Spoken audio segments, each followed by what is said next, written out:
Assalamualaikum dan salam sejahtera.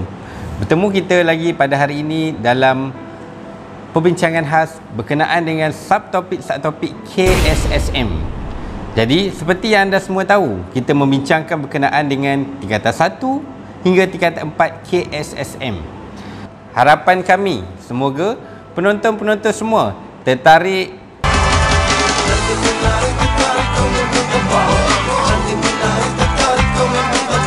dan berminat dengan video-video yang telah kami siarkan.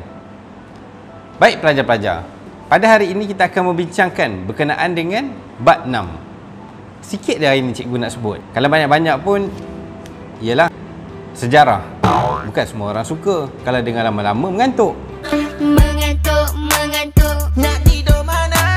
Mengantuk. Tolonglah saya. Pelajar-pelajar, pada hari ini kita akan membincangkan berkaitan dengan topik 6 tingkatan 4, subtopik 6.3, iaitu usaha menangani ancaman komunis. Komunis? 我们走。大家。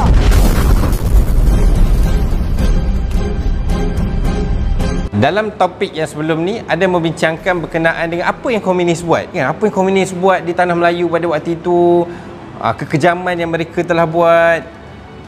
Jadi, pada topik ini kita akan membincangkan apakah usaha menangani ancaman komunis.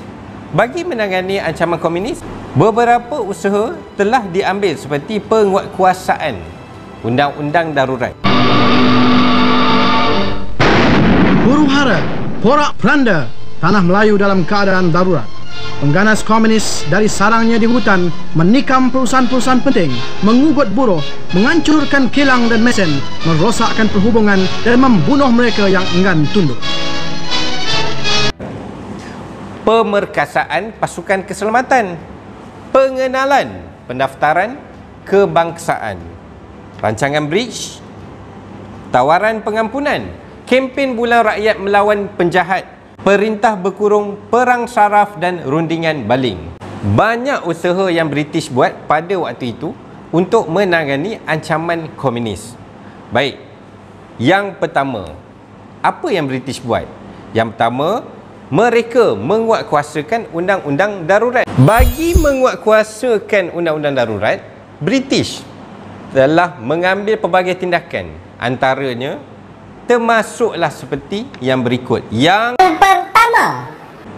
pertama, British telah mengarahkan untuk menahan sesiapa saja yang disyaki terlibat dalam pergerakan komunis tanpa sebarang perbicaraan.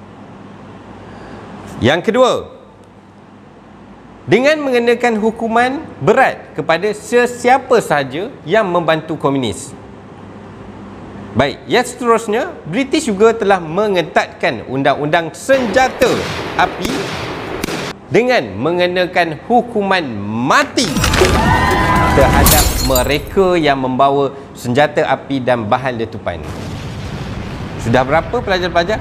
3 penguatkuasaan undang-undang yang dibuat pada waktu itu. Seterusnya, yang keempat, dengan menggeledah rumah-rumah kediaman, memagar kampung, mengadakan perintah berkurung, mewujudkan kampung baru dan memindahkan serta menempatkan penduduk. Seterusnya, dengan mengharamkan PKM dan parti politik berfahaman radikal. Apa dia radikal, pelajar-pelajar? Apa maksud radikal, pelajar-pelajar? Radikal itu adalah bermaksud orang yang berhaluan kiri.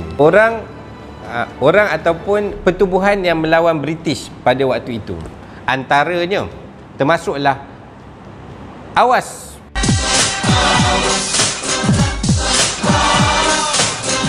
Bukan itu, bukan lagu KRU tu. Pertubuhan tu nama dia Awas. Seterusnya, Ikatan Pembela Tanah Air, iaitu PETA. PETA tu Ikatan Pembela Tanah Air, satu pertubuhan. Seterusnya, Pemuda Radikal Melayu, iaitu PERAM. PERAM tu singkatan pada Pemuda Radikal Melayu. PERAM. PKMM dan Hizbul Muslimin. Okey, ini antara parti-parti haluan kiri yang terdapat pada waktu itu. British telah haramkan, termasuk PKM lah pada waktu itu. Dan yang terakhir, apa yang British buat? British telah menangkap pemimpin gerakan radikal seperti siapa? Okay. Seperti mungkin anda pernah dengar Ahmad Bostamam. Ahmad Bostamam, Ishaq Haji Muhammad. Pernah dengar? Abu Bakar Al-Bakir dan Khatijah Siddiq. Okey, itu adalah perkara yang British buat dalam menguatkuasakan undang-undang darurat bagi menangani ancaman komunis. Sampai setakat ini sahaja perbincangan kita berkaitan dengan subtopik ini. Kita akan berjumpa lagi pada siri yang seterusnya. Mungkin dengan lebih idea yang lebih menarik, kreatif yang akan kami sediakan kepada siapa? Kepada khas anda semua. Jadi, berjumpa lagi kita dalam rancangan yang seterusnya. Jangan lupa ya, subscribe GTS Studio. Assalamualaikum.